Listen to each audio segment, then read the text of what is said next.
사실 제가 개인적으로도 궁금한 게 되게 많아요. 아, 네. 원장님께서 예전에 이제 바디 프로필을 한번 찍어 보셨잖아요. 예, 예. 그렇다면 식단과 운동을 상당히 이제 티칭을 또 받고 네. 많이 검색해 보시고 찾아보시고 네. 진행을 하셨을 텐데 좀 간단한 소감이나 뭐 대략적인 걸 말씀해 주실 수 있을까요? 일단 한 번 정도 해볼 만한 것 같다는 생각은 했는데 정말 멋진 몸을 만들려면 노력이 많이 필요하구나 좀 느꼈었고, 저는 근데 본업이 아시다시피 한의사들 몸이 좀 많이 쓰이지 않습니까? 네네. 그러다 보니까 송파에서 했었는데, 근데 이제 그때 트레이너님께서 이제 운동을 많이 주셨고 했는데 결국에 마지막에는 음식이랑 이런 걸 조절을 해야지 이제 잘 나오더라고요. 조금.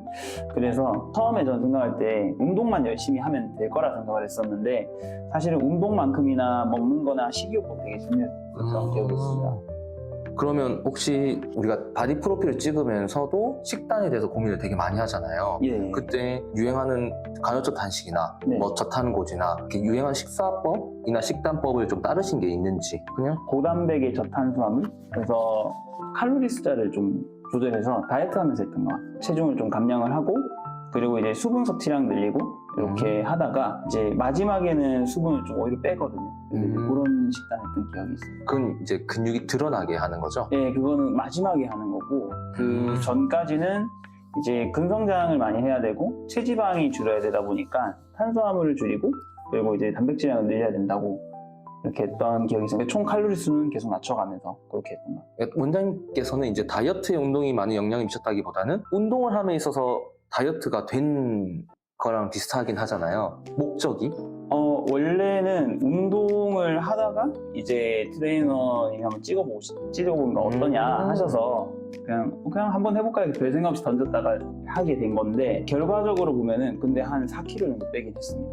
체중 자체는 4kg 뺐어요. 그러면 네. 식단이 다이어트에 끼치는 영향이 되게 많다고 우리는 말을 하고 있고, 네, 맞아요. 원장님께서 설명을 하셨는데, 네. 그러면 거꾸로 운동이 다이어트에 미친 영향이 어떤 것이 있었는지 한번 말씀해 주실 수 있나요? 일단 저희가 인바디 말고 네. 눈바디라고 있거든요. 네네네. 이제 체중도 체중인데 그 눈바디의 변화에 따라서 이제 만족도 이런 것, 개인적인 성취감 이런 것도 좀 있었던 것 같고. 이 벽자 같은 데 서서도 보고 하는 걸 말씀하시는 거죠? 아, 네, 맞습니다. 그 눈바디. 근데 이제 조금 한 2~3달 노력해서 하다 보면은 그냥 거울 실루엣 봤을 때 약간 조금 모양이 좀 바뀌기도 하고 그런 것도 있었고. 그건 사실 뭐랄까 지방보다는 근육의 밀도가 높아서 좀 더 탄탄하게 보인다는 네, 의미와도 맞습니다. 같잖아요. 네, 체중이 많이 빠지는 걸 그때 집중하지는 않았었는데 체지방량이 좀 빠져나가니까 네, 그 쉐입, 그 모양 이런 네네. 것들이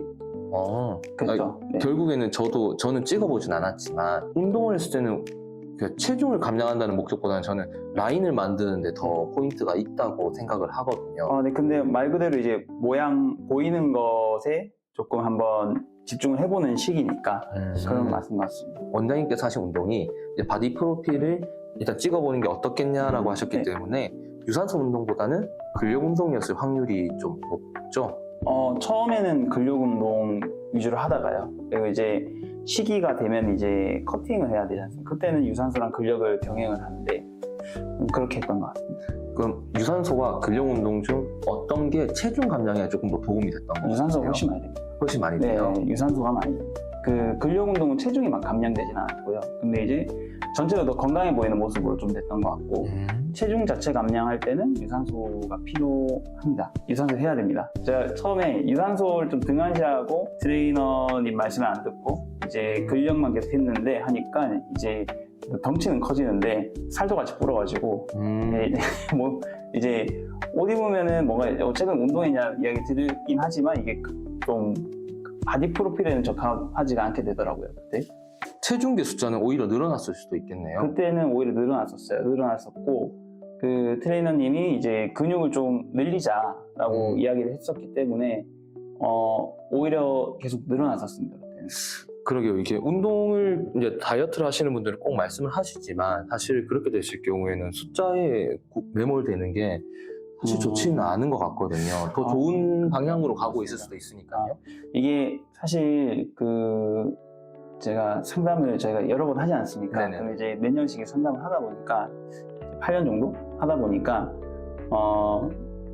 이제는 그래도 환자이기도 하면서 고객이기도 하기 때문에 고객의 만족도도 어느 정도는 챙겨가야 되는데 숫자로 나타내는 거에 조금 더 신경을 많이 쓰시는 분들이 생각보다 되게 많습니다. 네, 그런 분들은 그 의사 입장에서 봤을 때는 이제 체지방량이 잘 줄고 있고 근육량 유지가 돼서 체지방률은 떨어지면서 체중이 조금씩 떨어지는데 이게 불만족하신 분들이 있어요. 네, 그런 경우에는 지나친 근력 운동을 많이 하시기보다는 유산소를 가볍게 하시면서 식이 조절로 체중 감량하시는 게 더 중요한 것 같고요. 그리고 실제로 이제 너무 이제 몸이 비만해졌을 때는 잘못 운동하면 관절에 무리가 되게 많이 오거든요. 그때는 다이어트를 조금 해준 다음에 운동하시는 게 그 건강에도 훨씬 낫지 않으실까라는 생각을 합니다. 그럼 원장님께서 말씀하신 건 제가 듣기엔 다이어트 초보자에게 되게 적합할 것 같거든요. 금방 예. 말씀하신 것들은 네. 가벼운 유산소로 조금 더 관절과 이런 데 무리가 안 가는 걸로 체중을 좀 더 감량하고 난 뒤에 그 다음에 조금 이제 근력 운동에 뭐 부하를 올리신다던가 네네네. 아니면 유산소의 난이도를 올리시는 것도 체중을 감량하시고 하시는 게 사실 건강에 더 좋아요. 근데 그게 욕심이 안 맞으신 경우도 있고 또 아니면 간혹 뭐 이제 결혼 직전에 뭐 촬영이 있을 때 이제 단기간 다이어트가 필요하신 경우에는 그때는 사실 거의 식이요법에 거의 올인을 하셔야 되지 않나 그렇죠. 그렇게 생각합니다. 다이어트의 효과적인 운동이라고 생각한다면 저는 크로스핏이 떠오르긴 해요. 아 예. 네, 크로스핏 떠오르긴 한데 사실 너무 몸에 무리가 갈 것 같다라는 생각을 좀 많이 하거든요. 왜냐면 제가 한번 해봤다가 정말 지옥을 맛봤기 때문에 한번 큰일 났습니까? 네, 그 트레이너님께서 실범을 보여주시고 구석에서 헉헉대고 계시더라고요. 그래서 그걸 보고 내가 할 운동은 아니다라고 생각했었는데 사실 제가 무게가 나가서 다이어트를 한다는 목적으로 그 운동을 접하기에는 사실은 초보자 입장에서는 상당히 무리가 있을 것 같아요. 그럼에도 이 운동을 안 해서 체중이 쪘다라고 생각하시는 분들은 운동을 처음에는 좀 과한 쪽을 많이 찾아보시더라고요. 그렇죠. 많이 뛰는 위험하죠. 분들이요. 네, 그런 부분들이 조금은 조심했으면 하는 바람이 있어요.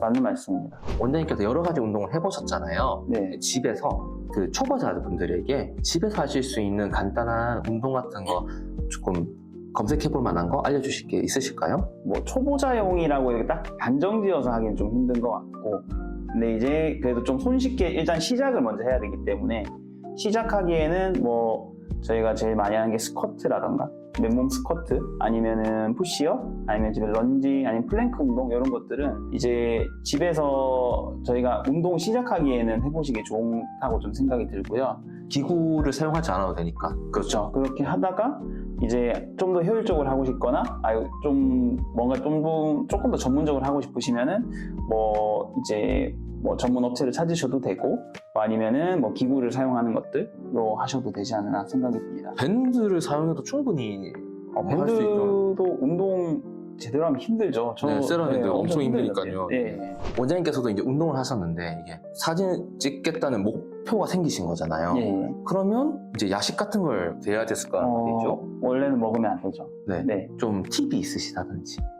뭐 간식을 줄일 수 있는 팁이나 좀 야식을 좀 피하실 수 있는 팁이 있으셨는지. 일단은 편하게. 단 거를 좋아하시는 분들은 단 거를 먼저 줄여보셔야 될 것 같아요. 그러니까 이제 보통 디저트도 그렇고 간식도 그렇고 네, 그렇죠. 그런 게 그 설탕에 몸이 이제 익숙해진 경우에는 그걸 더 강하게 느끼기 때문에 단 거를 조금 조절해서 줄여 나가시면은 좀 더 참기 좀 더 쉽지 않나 생각을 하고요. 그리고 야식은 줄이는 방법은 지갑도 한 번씩 확인하시고 카드 사용 내용 확인하시면 효과가 있을 것 같습니다. 금융치료네요. 예, 그렇죠. 확실하죠. 사실 이게 다 그냥 야식에 대해서 이야기를 하지만 우리가 다이어트를 하면서 늘 누구나 고민하고 있는 측면인 것 같아서 네. 한번 여쭤봤습니다. 습관인 것 같습니다. 그러니까 처음에 이제 야식 끊는 게 저도 되게 힘들었거든요. 근데 한 1, 2주 정도 참아보니까 그냥 안 먹게 되더라고요. 이게 습관이 문제인데 처음에 이제 한 1, 2주 정도만 좀 참아보시면 그러면 좀 되는 것 같고, 그리고 아침을 먹는 게 되게 도움이 많이 됐어요.